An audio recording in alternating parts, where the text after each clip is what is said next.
నమస్తే political vice స్వాగతం. మనతో పాటు Telangana seed corporation chairman Anvesh Reddy గారు ఉన్నారు. కిసాన్ కాంగ్రెస్ రాష్ట్ర అధ్యక్షుడు కూడా పనిచేస్తున్నారు. తెలంగాణలో రైతులకే మా మొదటి ప్రాధాన్యత ఉంటుందని రేవంత్ రెడ్డి సర్కారు ప్రకటించినటువంటి నేపథ్యంలో సీడ్ కార్పొరేషన్ చైర్మన్గా వ్యవసాయానికి అనుబంధంగా ఏ పనులు చేయబోతున్నారో అడిగి తెలుసుకుందాం. అన్వేష్ రెడ్డి గారు నమస్తే. ముందుగా పొలిటికల్ వైస్ తరపున మీకు శుభాకాంక్షలు చైర్మన్గా. Thank you sir. Seed corporation chairman Telangana పూర్తిగా భారతదేశంలో ఎక్కువ విత్తనాలు అన్ని పంటలకు సంబంధించిన విత్తనాలు పండడానికి తెలంగాణ అనువైనటువంటి ప్రదేశమైనటువంటిది గత సర్కారు చెప్పింది. సీడ్ బౌల్ చేస్తామనేటువంటి మాట కూడా చెప్పింది. ఆ కంటిన్యూటీ మీరు చేస్తున్నారా గత ప్రభుత్వం చేసినటువంటి అద్భుతమైనటువంటి కార్యక్రమాల్లో? అంటే ఇక్కడ రెండు విషయాలు. 2014 అంటే తెలంగాణ ఏర్పడక ముందు, తెలంగాణ ఏర్పడిన తర్వాత. తెలంగాణ ఏర్పడక ముందు ఏపీ సీడ్ అనేది ఒక బ్రాండు.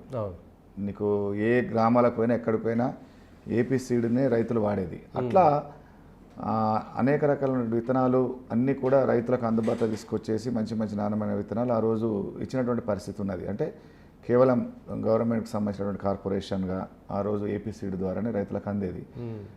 తెలంగాణ ఏర్పడిన తర్వాత 2015-16 నుంచి క్రమంగా ఈ కార్పొరేషన్ నుంచి రైతులకు ఇచ్చేటటువంటి విత్తనాలది క్వాంటిటీ తగ్గుతూ వచ్చింది.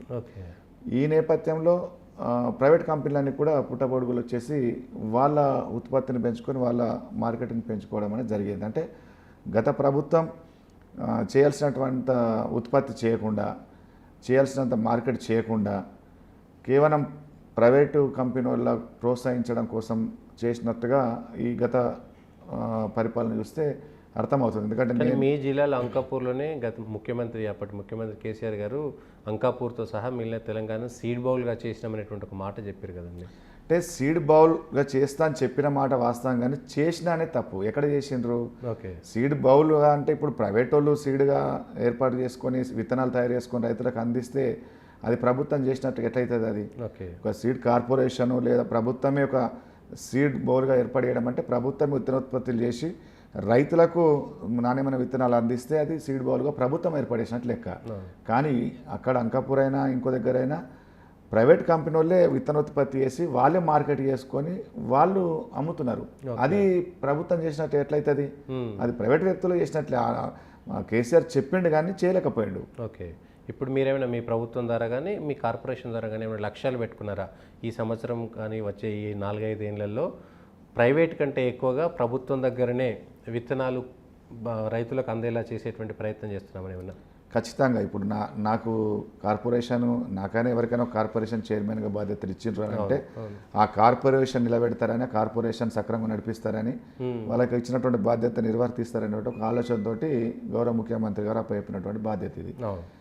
దానికి అనుగుణంగానే ముఖ్యంగా నేను ఒక రైతుగా ఈ 10 సంవత్సరాలు కిసాన్ కాంగ్రెస్గా రైతు పక్షాన కొట్లాడినాడు కాబట్టి రైతులకు మేలైనటువంటి విత్తనాలు అందించాలని అంటే ఖచ్చితంగా కార్పొరేషన్ ప్రొడక్షన్ చేసి విత్తనోత్పత్తి చేసి మార్కెటింగ్ చేసి రైతులకు తీసుకురావాల్సిన అవసరం ఉంది. ఇప్పుడు నాకు తెలిసి నాకున్న సమాచారం ప్రకారం అంటే నేను మొన్ననే తీసుకున్న కాబట్టి బాధ్యతలు 3-4% ఏమో కాంట్రిబ్యూట్ ఉన్నట్లుంది.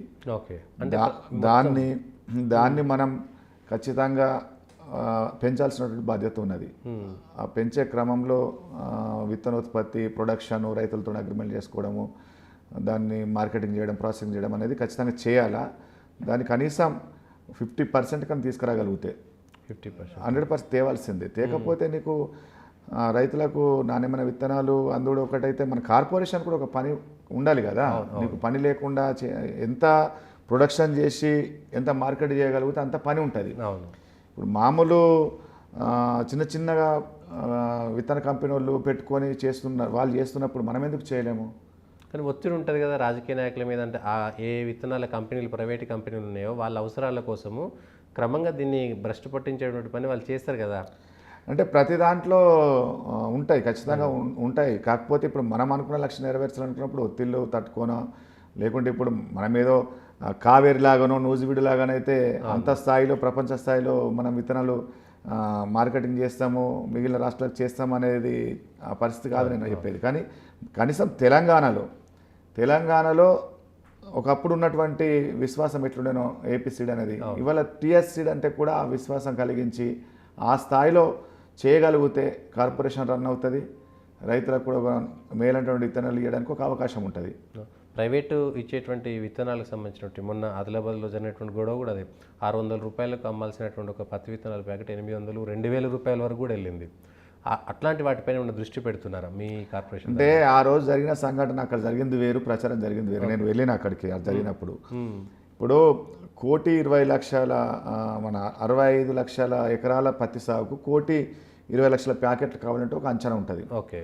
దాని ప్రకారం ఏ జిల్లాకు ఎన్ని లక్షల ప్యాకెట్లు అనేటువంటి అంచనాతోటి వివిధ రకాల కంపెనీలను మనము అందుబాటులో ఉంచడం జరిగింది. ఆదిలాబాద్కి వచ్చేసరికి దాదాపు 8 లక్షల చిల్లర ప్యాకెట్లు కావాలి, కానీ 10,40,000 ప్యాకెట్లను ఆదిలాబాద్ జిల్లాకు కేటాయించడం జరిగింది.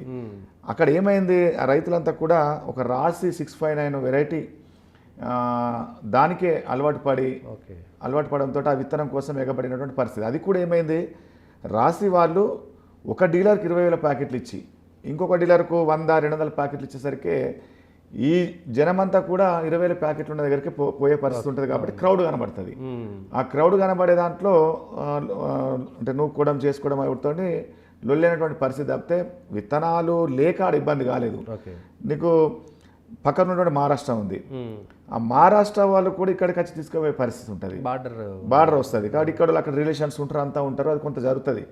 కొంత మీరు అన్నట్లు కొంత బ్లాక్లో కూడా జరిగి ఉండొచ్చు. కానీ నేను వెళ్ళిన తర్వాత దాన్ని అంతా డిస్ట్రిబ్యూట్ చేసి మండల వారీగా మొత్తం డివైడ్ చేసేసి వాళ్ళు 659 కావాలనుకుంటే కూడా దాన్ని కూడా అరేంజ్ చేసి మండలాలకు డిస్ట్రిబ్యూట్ చేయడం వల్ల ఆ తీవ్రత తగ్గుతుంది. అప్పుడే ఆ ఆదిలాబాద్ సంఘటన అప్పుడే ఒక విషయం కూడా వెలుగులోకి వచ్చింది. అధికారులు, వ్యవసాయ శాఖలో ఉండేటువంటి కొందరు అధికారులు బ్లాక్ చేసి ఆంధ్రప్రదేశ్లోనూ మిగిలినటువంటి రాష్ట్రాల్లో ఎక్కువ ధరలకు అమ్ముకునేందుకు గత 6-7 సంవత్సరాలు అలవాటు పడ్డారు.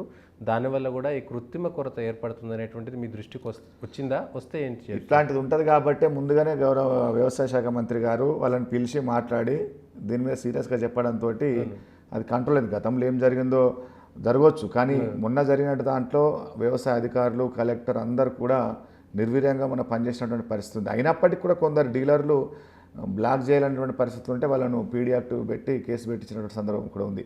అంటే అక్కడ అధికారులు మేము పోయి ఉండడం వల్ల రైతులతో మాట్లాడి క్లియర్గా దాన్ని అంతా కూడా ఈ కంపెనీ కంటే ఇంకో కంపెనీ, ఏ కంపెనీ అయినా కానీ 1-2 క్వింటల్ డిఫరెన్స్ వస్తుంది, కానీ మొత్తానికే 50% డిఫరెన్స్ దిగుబడి అయితే ఎక్కడ ఉండదు. కాకపోతే మైండ్ సెట్ రైతులది 659 బాగుంటుంది అనేటువంటి ఒక మైండ్ సెట్లో ఉన్నారు. ఇవాళ మనం నేచురల్గా ఏదైనా ఒక షాప్ బాగా నడిచింది అనుకోండి, జనాలు ఎక్కడ పోతే మిగిలిన కూడా అక్కడికే పోయే పరిస్థితి ఉంటుంది. అట్లా జరిగింది తప్పితే ఇంకోటి కాదు. దాన్ని మనం వెళ్ళి మొత్తం టౌన్కు రాకుండా ఏ మండలానికి ఆ మండలానికి కౌంటర్లు పెట్టేయడంతో ఆ తీవ్రత తగ్గింది. విత్తనాలు కూడా సరిపడే విత్తనాలు కూడా అందియడం జరిగింది. మనం ముందే చెప్పినాం, మీరు ఎక్కడ కూడా ఆధారపడకండి, మీకు కావాల్సిన ప్యాకెట్లు ఉన్నాయి ఇప్పించే బాధ్యత అని చెప్పినాం. కానీ అక్కడ ఇది దొరకదేమో అనేటువంటి ఒక ఆలోచనతో ఆతృతతోటి జరిగిన సంఘటన తప్పితే విత్తనాలు మనము అరేంజ్ చేయలేక కాదు, పట్టించుకోక కాదు. అది మరి ఇన్ని జిల్లాల్లో ఆనేందుకు జరిగింది?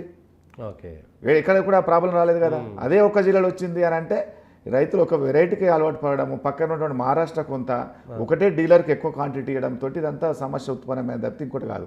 ఓకే, మొత్తం ఇప్పుడు సెట్ అయిపోయిందంటారా విత్తనాలకు సంబంధించినటువంటి? ఆనాడు పత్తి విత్తనాల సమస్య సెట్ అయిపోయింది మొత్తము. ఇప్పుడు మా మీద ఉన్న బాడాను రేపు రాబోయేటటువంటి రబీకి సంబంధించినటువంటి విత్తనాలు నీకు పల్లి కావచ్చు, శనగలు కావచ్చు, పెసరు కావచ్చు, రబీకి ప్యాడీ, ఇవన్నీ కూడా ఏ వెరైటీలు ఎంత క్వాంటిటీలో మనం రైతులకు అందించగలుగుతాం అనేటువంటిది ఒక రివ్యూ జరుగుతూ ఉన్నది. దాని ప్రకారమే రేపు అంచనాలు వేసుకొని ఇదివరకు కాకుండా ఒక టార్గెట్ పెట్టుకొని మనము ఇన్ని క్వింటాలు మనం చేయాలనేటువంటి ఒక టార్గెట్ పెట్టుకొని రబీకి పోవాలనే ఒక ఆలోచన. అట్లా ఖరీఫ్కి కూడా ఇదే టార్గెట్ పెట్టుకొని ముందుకెళ్ళి గతంలో కంటే కూడా ఇప్పుడు ఎక్కువగా మనం ఈ టీఎస్ సీడ్ నుంచి రైతులకు అందించాలనేటువంటి ఒక ఆకాంక్ష, ఆలోచన కూడా ఉంది. ఆ దిశగానే రివ్యూ నడుస్తూ ఉన్నది. ఓకే, మీ లక్ష్యాలు బాగున్నాయి, కానీ కేవలం రాజకీయ పునరావాస కేంద్రంగా మాత్రమే నామినేటెడ్ పోస్టులుగా ఉంటాయి. టీఎస్ సీడ్ కార్పొరేషన్ కూడా ఏదో అక్కడ ఉన్నటువంటి బాలకొండ నియోజకవర్గంలో ఉండేటువంటి రాజకీయ అవసరాల కోసం అన్వేష్ రెడ్డికి ఒకటి ఇవ్వాలి కాబట్టి మిమ్మల్ని సాటిస్ఫై చేయడం కోసం మాత్రమే ఇచ్చిరని చెప్పుకోవచ్చు అంటారా? నాకు వచ్చినటువంటి కార్పొరేషన్ కేవలం ఒక బాల్కొండకు సంబంధించిన రాజకీయ కోణంలో నాకు రాలే. ఓకే, నేను ఒక చైర్మన్గా, అంతకుముందు వైస్ చైర్మన్గా రాష్ట్రం అంతా కూడా నేను తిరిగిన. నేను పోని జిల్లా లేదు, పోని మండలం లేదు, నేను ఎక్కడ ఏ రైతుకు ఏ ఆపద వచ్చినా నేను పోయి ప్రొటెస్ట్ చేసి అడ్రస్ చేసినటువంటి సందర్భం ఉంది. నేను రాష్ట్ర వ్యాప్తంగా తిరిగి రైతాంగాన్ని నా స్థాయిలో ఎంతో కొంత నేను చైతన్యం చేసి దాన్ని ఏంటి ఓటుగా మార్చి గవర్నమెంట్కు కాంగ్రెస్ పార్టీ గవర్నమెంట్కి రావడం కోసం కొంత దోహదపడ్డటువంటి పరిస్థితి ఉన్నది. నేను ఏదో కేవలం బాల్కొండ కాన్స్టిట్యూన్సీకే పరిమితమై నన్ను చూసి ఇచ్చిరనే తప్పు.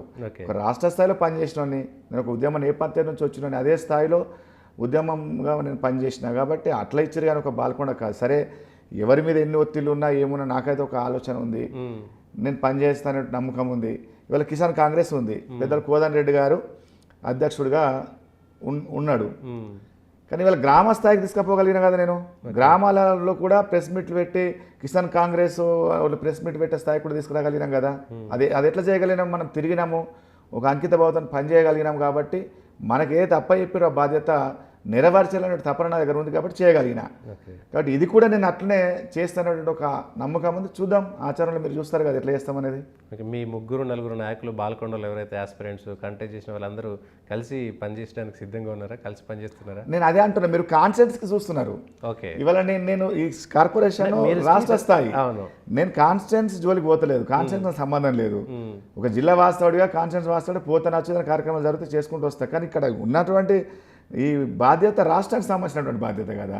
కాబట్టి దీంట్లో నేను వాళ్ళ ముగ్గురితో కలిసి పనిచేస్తానా చేయదని దీనికి సంబంధం లేదు కదా. కానీ మీకు టికెట్ రాలేదు కాబట్టి మీకు ఒక ఇక్కడ అలొకేట్ చేయాల్సి వచ్చింది. టికెట్ ఒక అంశం ఉండవచ్చు కానీ ఫ్రంటల్ అరెస్ట్ అందరికి ఇచ్చారు కదా. ఓకే, అనుబంధ సంఘాలకు అందరికి ఇచ్చిండ్రు, దాంట్లో నేను కూడా ఒక అనుబంధ సంఘం కాబట్టి నాకు కూడా ఇచ్చిండ్రు.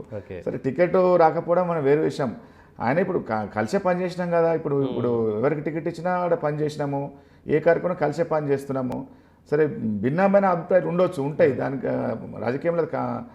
అంటే మీ నాయకులు కలిసి పనిచేయలేదు కాబట్టి అక్కడ టీఆర్ఎస్ గెలిచింది. ఆయన మీద వ్యతిరేకత ఉన్నా కూడా ఒక మంత్రికి బాల్కొండలో టీఆర్ఎస్ గెలవడానికి అక్కడ ఉన్న కాంగ్రెస్ గ్రూప్ రాజకీయాలే కారణం అనేటువంటిది ఒకటి చూడండి మీరు.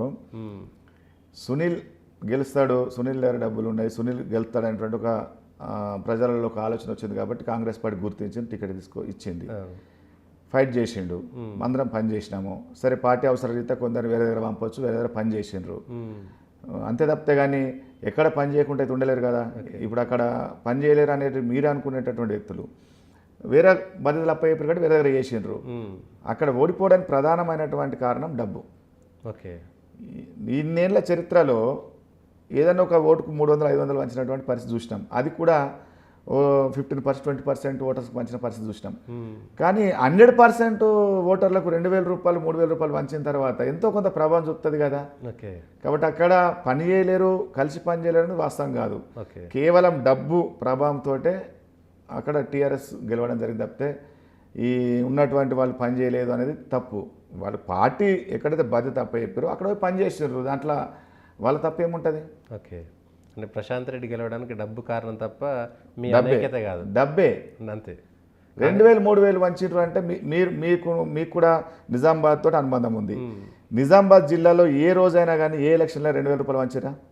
2,000-3,000 వంచినటువంటి చరిత్ర ఉందా? ఎక్కడ లేదు అది. కానీ ఆయన కేవలం డబ్బును నమ్ముకున్నాడు, డబ్బును వంచి గెలిచిండు. ఓకే, ఇప్పుడు మళ్ళీ ఏదో కంప్లైంట్ చేశారు మాకంటే, నేను ఎమ్మెల్యే గెలిచినా కానీ నా మాట వినట్లేదు, అక్కడ కాంగ్రెస్ నాయకుల మాట వింటారు అధికారులు అనేటువంటిది ఒక కంప్లైంట్ ఇస్తున్నారు. అంటే ఇప్పుడు గత 10 సంవత్సరాలు ఏ రకంగా జరిగింది? 10 సంవత్సరాలు కూడా అధికారాన్ని ఏదో ఉద్యోగులను అందరికీ కూడా రాజకీయ ఉద్యోగులు మార్చిండ్రు. కానీ మేము ఇప్పటికి కూడా అట్లా చేయట్లేదు. ఇవాళ నిన్ననే ఒక సంఘటన జరిగింది. అడక ఇసుకకు సంబంధించిన అంశంలో ఒక టీఆర్ఎస్ వాళ్ళని కొట్టిండ్రు అన్నారు. అరెస్ట్ చేయమన్నాం, మేము కేసు పెట్టమని చెప్పినాము. మేము ఎక్కడ కేసు రావట్లేదు కదా. ఓకే, ఎక్కడ ఏ అధికారికి కూడా మీరు వినకండి అని కూడా చెప్పట్లేదు. వాళ్ళు చేసిండ్రు కాబట్టి కాంగ్రెస్ కూడా ఇట్లా చేస్తారేమో అనుకుంటున్నారు, అంతే తప్ప ఇంకోటి కాదు. మీరు ప్రజాస్వామ్యయుతంగా పోతున్నారు 100%. టీఆర్ఎస్ బాటలో పోవట్లేదు 100%. Okay sir, all the best. Me seed corporation మీరు అనుకున్నటువంటి లక్ష్యాలను మీ టర్మ్ అయిపోయేలోపే అయ్యే విధంగా చేరుకోవాలని మీకు ఆల్ ది బెస్ట్ చెప్తూ, ఇది తెలంగాణ సీడ్ కార్పొరేషన్ అనేటువంటిది ఖచ్చితంగా గతంలో ఏపీ సీడ్ కార్పొరేషన్కి ఏ విధంగా అయితే పేరు వచ్చిందో ఆ పేరు మేరకు ఆ విధంగా తన హయాంలోనే పనిచేసే విధంగా కృషి చేస్తానని అన్వేష్ రెడ్డి గారు